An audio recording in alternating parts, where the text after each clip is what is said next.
बिस्मिल्लाहिर्रहमानिर्रहीम। अस्सलाम वालेकुम viewers, welcome to my channel. आज मैं आपके लिए ग्रीन चटनी की रेसिपी बनाऊंगी। हम इसे बनाने के बाद फ्रीज़ भी कर सकते हैं और आगे इंशाल्लाह रमज़ान आने वाला है तो ये बहुत काम आएगी। बहुत हेल्पफुल रेसिपी है आज की, तो आप ज़रूर इसे देखिएगा और बनाइएगा। ग्रीन चटनी बनाने के लिए यहाँ मैंने धनिया ले लिया है, इसको अच्छे तरीके से वॉश कर लिया है और मैंने काट लिया है। अब हम ये डालेंगे। सबसे पहले यहाँ मैंने पूरी गट्ठी धनिया की इस्तेमाल की है। अब मेरे पास यहाँ पुदीने के पत्ते हैं। पुदीने के पत्ते मैंने हाफ गड्डी के लिए हैं। धनिया जो होगा वो ज़्यादा होगा और पुदीना जो होगा वो कम होगा। अब यहाँ मेरे पास 7-8 लहसुन के जगह थे, इन्हें मैंने यूँ काटा है। 10 मेरे पास हरी मिर्चें हैं। आप अपने मर्ज़ी के मुताबिक अपने टेस्ट के हिसाब से डाल सकते हैं, जितनी आपको पसंद हो। 1 टेबल स्पून मेरे पास ज़ीरा है। हाफ़ टी स्पून मेरे पास नमक है और हाफ़ टी स्पून ही मेरे पास काला नमक है। काला नमक ज़रूर इस्तेमाल किया करें चटनी में, ये बहुत हेल्दी होता है। अब यहाँ मेरे पास हाफ़ लेमन है, मैं ये डालूँगी। हाफ़ लेमन का जूस डाल दिया मैंने। अब यहाँ मेरे पास पानी है, मैं थोड़ा सा पानी डालूँगी।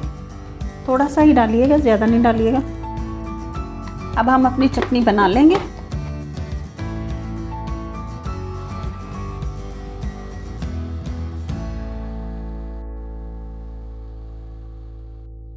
चटनी हमारी रेडी हो चुकी, ये देखिए।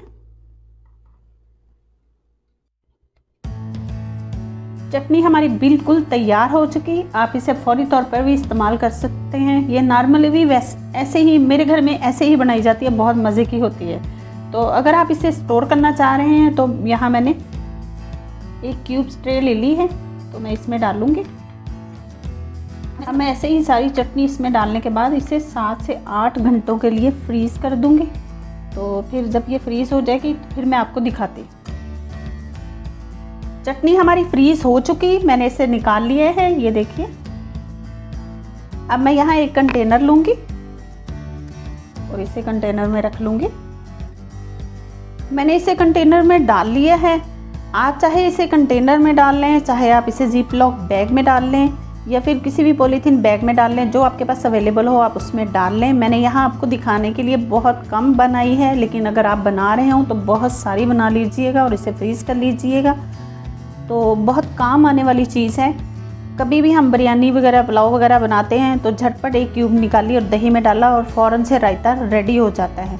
तो ज़रूर ट्राई कीजिएगा और मुझे भी कमेंट सेक्शन में बताइएगा कि मेरी रेसिपीज़ आपको कैसी लग रही हैं। मेरे चैनल को सब्सक्राइब कीजिएगा, बेल आइकन का बटन प्रेस कीजिएगा। रखिए अपना और अपनों का बहुत सारा ख्याल। दुआओं में याद रखें। अल्लाह हाफिज़।